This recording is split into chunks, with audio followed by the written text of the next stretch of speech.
નમસ્કાર, ખબર મહાનગરમાં આપનું સ્વાગત છે। હું છું આપની સાથે વિકાસ મકવાણા। સમાચારની શરૂઆત કરીએ।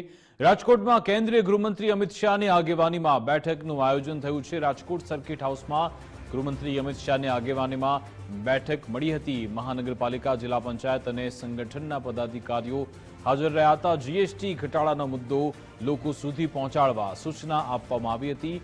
સ્વદેશી ચીજવસ્તુઓનો ઉપયોગ કરવા પણ જાગૃતતા લાવવા સૂચના અપાઈ। 2 લાખ લોકોને સ્વદેશી અપનાવવા જાગૃતતાના ફોર્મ ભરવાની સૂચના અપાઈ।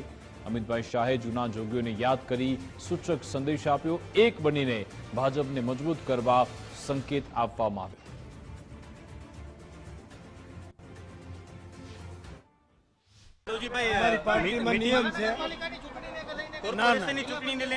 ખાલી ચા પાણી માટેની મીટિંગ હતી, બાકી વિશેષ કંઈ પણ તમે પાર્ટીના સત્તાવાર પ્રવક્તાને પૂછો।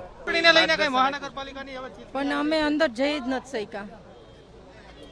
બીજો ગયા એને પૂછો પ્લીઝ। ઘણા વખત પછી અમિતભાઈ આવ્યા, લોકોને મળવાનું થયું।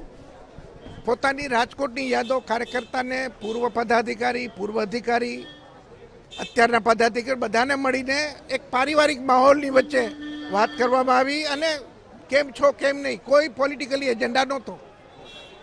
કોઈ ચૂંટણી આવી રહી છે મહાનગરપાલિકા, જિલ્લા પંચાયત, તો એને લઈને કઈ માર્ગદર્શન કે ના ના ના ના ના એ આ માહોલમાં એ માર્ગદર્શન કે એવું કાંઈ નથી। ના ના ના ના ના અત્યારે કોઈ પોલિટિકલી ચર્ચા નહીં। ઘણા સમય પછી બધા જ પ્રેમથી પરિવારને યાદ કર્યા, એવી જ કોઈ ચર્ચા નથી, કાંઈ નથી।